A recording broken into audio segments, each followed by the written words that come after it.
One can conclude that all the revolution from American to French led to the Industrial Revolution. Many of the weapons strategies and even the clothing used during the Revolution could have been modernized if the concepts derived from the Industrial Revolution were brought up sooner. Wait, didn't the American and French Revolution reach their goals without the cotton gin factories, etc.? Yes, that is true, that the cotton gin factories, etc., could have helped the citizens who were living a gruesome life during these revolutions. Oh, I see. But just like any other revolution or time in history, why should the Industrial Revolution matter to me? You know that car that your parents used to bring you to school in? And the factory that ships all the clothing and shoes you own? Those are the ideas created in the Industrial Revolution.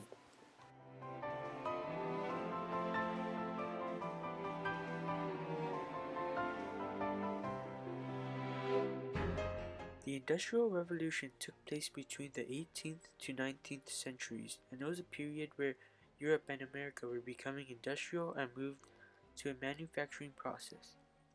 It began in the 1700s.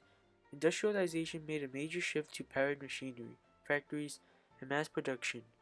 The development of the textile industry as well as the steam engine played a vital role in the Industrial Revolution.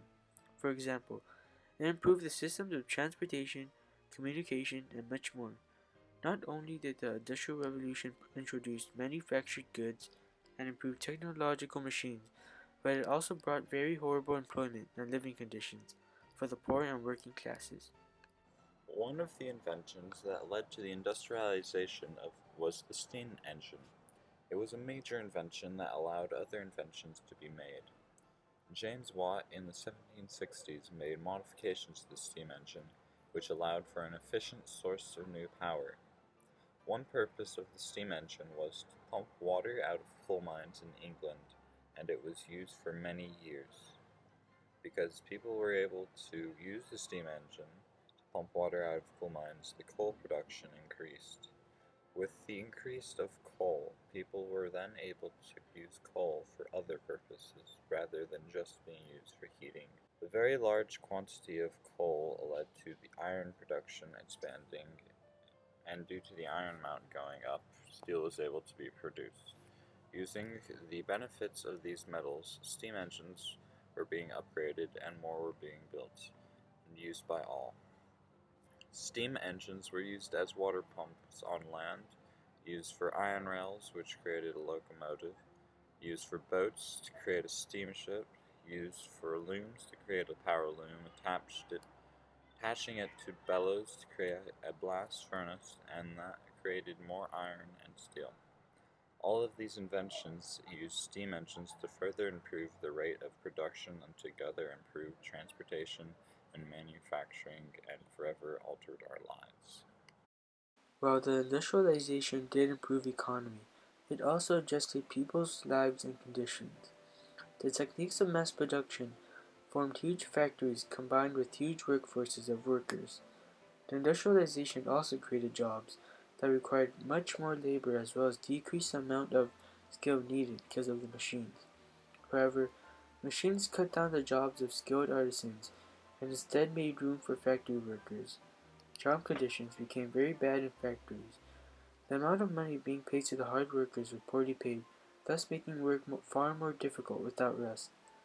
The low wages made it difficult for families to live off by, and the practice of child labor began. Children worked long and dangerous hours and were also paid very little money. However, children were useful in a way because they could fit in tiny spots adults couldn't, and they were easier to manage and control. There were about 14% children working in the factories, while the other percentage were adults in 1750. The Industrial Revolution brought major changes to technology, transportation, textile industry, and the overall quality of life. Oh, now I understand the causes and effects of the Industrial Revolution. As I was talking, I saw you reading an article online. What was it about? Well, while you were informing us of the cause and effects of the Industrial Revolution, I wanted to figure out how people reacted to these causes and effects. Interesting. Can you share what you learned? The Industrial Revolution caused a huge change in British society. It was a time for prosperity and change in all aspects of the technical world of Britain. Although the Industrial Revolution brought about change to the economical state of England, many believe these changes were negative. Wow, if these changes, as said by Peter, made their life easier, why were people still unsatisfied with the Industrial Revolution? The Industrial Revolution, at that time, was aiding the economy of Britain and creating jobs, as factories were being implemented. However, artisans and skilled workers that spend their entire life making things by hand were beginning to feel the threat from factories and machinery as their trade was ending. I think I read a little bit about this in the history book. There was this group of artisans and skilled workers that attacked factories. What was the group's name again? Luddites, ah yes, their goal was to destroy the machinery that was slowly unemploying them and reducing their wages. The Luddites formed in the year 1811 in Nottinghamshire but quickly spread to places like Yorkshire and Derbyshire. Although the Luddites' reign of attacks collapsed in 1815 and 1816, many factory owners experienced the horrendous destruction that could be accomplished by this group. Along with the attacks and destroying of machinery, factory owners received letters. Many tactics were set into place by the government to catch these culprits. Many were captured and hanged. These hangings were the cause to why the Luddites suddenly disappeared. Well, that's a little harsh, don't you think? Didn't they get an option or second chance? Well, interesting of you to say that. They were giving a chance to rat out the other members of the group, but in initiation to the group, they swore an oath that they never would identify any other member. The oath, shown here, says, I, A.B., of my own free will and accord, do hereby promise and swear that I will never reveal any of the names of any one of this sacred committee, under the penalty of being sent out of this world by the first brother that may meet me. I furthermore do swear that I will pursue with unceasing vengeance any traitors or traitor, should there any arise, should he fly to the verge of. I furthermore do swear that I will be sober and faithful in all my dealings with all my brothers, and if ever I decline them, my name to be blotted out from the list of society, and never to be remembered, but with contempt and abhorrence. So help me God to keep this our oath inviolate. Interesting. Apart from the Luddites, what other reactions did the social classes have about certain aspects of the Industrial Revolution? There were many reactions toward child and women labor. These children and women worked long, excruciating hours in poorly conditioned factories. Some of these women worked underground in mills. This was extremely exhausting for these physically weak women. What do you mean women were physically weak? Yvonne, I think you're unintentionally being sexist to your own gender. No, that's not what I meant. I meant these women who during the Industrial Revolution birthed up to 10 children due to society's need for children are not as physically strong as those who haven't. Also, apart from birthing all these children, once they get home, they have to take care of all the domestic needs. Apart from these women, what's really surprising is that some of these children were as young as 5 years of age. Why were children put to work?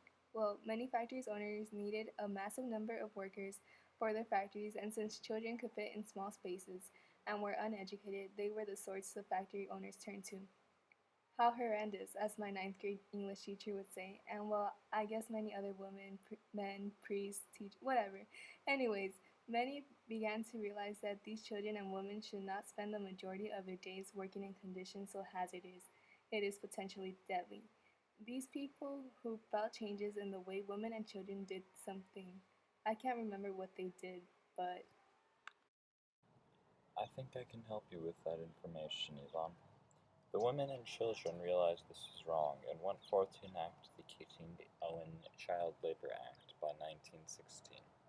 The government signed this act into law going into effect September 1st, 1917, although it did not last long. 9 months later, it was ruled unconstitutional by the Supreme Court.